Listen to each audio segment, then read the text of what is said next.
ಪ್ರಿಯಕರನಿಗೆ ಪ್ರಿಯತಮೆ ಚಾಕು ಇರಿದಿರುವಂತಹ ಪ್ರಕರಣ ನಡೆದಿರುವಂಥದ್ದು ಹಾಸನದಲ್ಲಿ. ಯಾಕೆ ಪ್ರಿಯಕರ ಮನುಕುಮಾರ್ ಅಂತೇಳಿ 25 ವರ್ಷ, ಅವನ ಸ್ಥಿತಿ ಗಂಭೀರವಾಗಿದೆ. ಈಗ ಹಾಸನದ BM ರಸ್ತೆಯ ಖಾಸಗಿ ಹೋಟೆಲ್ ಬಳಿ ಈ ಘಟನೆ ನಡೆದಿರೋದು. ಒಟ್ಟಿಗೆ ವಿದ್ಯಾಭ್ಯಾಸವನ್ನ ಮನುಕುಮಾರ್ ಹಾಗೂ ಭವಾನಿ ಮಾಡಿರ್ತಾರೆ. ಕೆಲ ದಿನಗಳಿಂದ ಪ್ರೇಮಿಗಳು ದೂರವಾಗಿರ್ತಾರಂತೆ.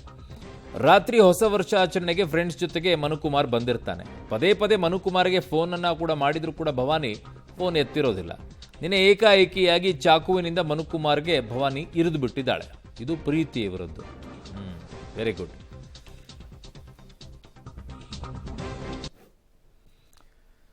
ಸೊ ಈ ರೀತಿಯಾಗಿ ಈ ಚಾಕು ತಗೊಂಡು ಚುಚ್ಚಿ ಇನ್ಯಾವ ಇದಕ್ಕೋಸ್ಕರ ಪ್ರೀತಿ ಮಾಡಿದ್ರಪ್ಪ ನೀವೆಲ್ಲ.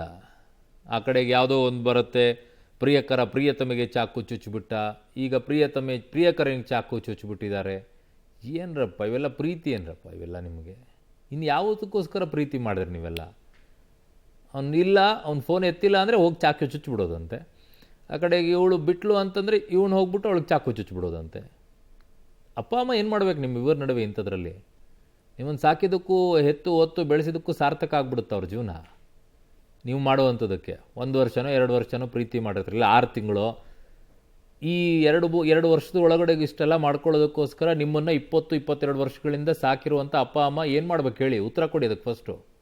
ಏನಾಯ್ತು ಅಂತ ರಾತ್ರಿ ಗೊತ್ತಿಲ್ಲ. ಮನೇಲಿ ಮಟನ್ ತಂದಿಟ್ಟು ಬರ್ತೀನಿ ಕಣಮ್ಮ ಅಂತ ಹೇಳಿ ಬಂದಿದ್ದ. ಅಮ್ಮ ಅವ್ಳು ಫೋನ್ ಮಾಡ್ತಾಳೆ ಕಣಮ್ಮ, ಸಗತ್ತಾಗಿ ನೋಡಮ್ಮ, ಬೇಡ ಅಂದ್ರೆ ಕೇಳ್ತಿಲ್ಲ, ನೀನು ಹೇಳಿದ ಮಾತು ಕೇಳಕ್ಕಲ್ಲ ಅಂತೀಯ, ನೋಡಮ್ಮ ಅಂದ.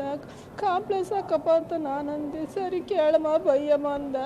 ಆಮೇಲೆ ಅವನೇ ಮಾತಾಡ್ತಾನೇನಂತ ನಾನು ಸುಮ್ಮನೆ ಮಾತಾಡಮ್ಮ ಅಂದ. ಮಾತಾಡಿದ್ರು ಮಾತಾಡ್ತಿಲ್ಲ ಅಂದೆ. ಆಮೇಲೆ ಮಾತಾಡಮುಂಡೆ ಅಂತ ಅವನು ಅಂತ. ಆಮೇಲೆ ಅವ್ನು ಬೈತೈತ, ಬಾಯಿ ಬಂದಂಗೆ ಬೈಬೇಡ ಬಿಡಪ್ಪ ಅಂದೆ. ನಿನಗೆ ಯಾಕೆ ಬೇಕು ಬಾಪರ್ ಮುಂಡೆ ಬರೋಕ್ಕಲ್ಲ ಅಂದೆ. ನನ್ನ ಮಗನ ತಂಟೆ ಮತ್ತೆ ಯಾಕೆ ಹೋಯ್ದೆ ಮುಂಡೆ ಅಂದರೆ ಅವನು ಬಾಯಿ ಬಂದಂಗೆ ಬೈತೆ. ಬೇಡ ಕಣಪ್ಪ, ಏನು ಮಾತಾಡಬೇಡ, ಒಳ್ಳೆ ಮಾಡಿ ಬಂದ್ಬಿಡ ಸುಮ್ಮನೆ ಅಂದೆ. ಸರಿ ಕಣಮ್ಮ ಅಂತ ಅಂದ. ಆಮೇಲೆ ಒಂದು ಒಂದೇ ಊರು ಹುಡುಗಿದು, ಬೇರೆ ಬೇರೆ ಹೋಯ್ದ್ರು. ಅವ್ನು ಫಸ್ಟ್ ಹೋಗಿದ್ದ, ಈ ಹುಡುಗಿ ಬಂದು ಕಾದು ಮಾಡಿರೋದು, ಚಾಕು ಹಾಕಿರೋದು ಕೈಗೆ ಮತ್ತು ಹೊಟ್ಟಿಗೆ. ಮೊದಲೇ ಪರಿಚಯ ಇದ್ರು, ಕ್ಲಾಸ್ಮೇಟ್ಸು. ಜಗಳ ಏನಾಯ್ತು ಅವೇನೂ ಗೊತ್ತಿಲ್ಲ. ಒಟ್ಟಿಂದ ಹುಡುಗಿ ಚುಚ್ಚಿದ್ಲು, ಅವಳು ಅಪ್ಲೈ ಬಂದಿದ್ದು. ನಾವು ಇದ್ದು ಆಗಲೇ ಬಂದು ಅಷ್ಟೊತ್ತಿಗೆ ಬಂದು ಚುಚ್ಚಿದ್ಲು. ಏನು ವಿಚಾರಕ್ಕೆ ಅಂತ ಗೊತ್ತಿಲ್ಲ ನಮ್ಗೆ. ಅವೆಲ್ಲ ಹೌದು, ಅವರಿಗೆ ಗೊತ್ತು. ಹುಡುಗನ ಕಂಡೀಷನ್ ಸೀರಿಯಸ್ ಆಯಿತು.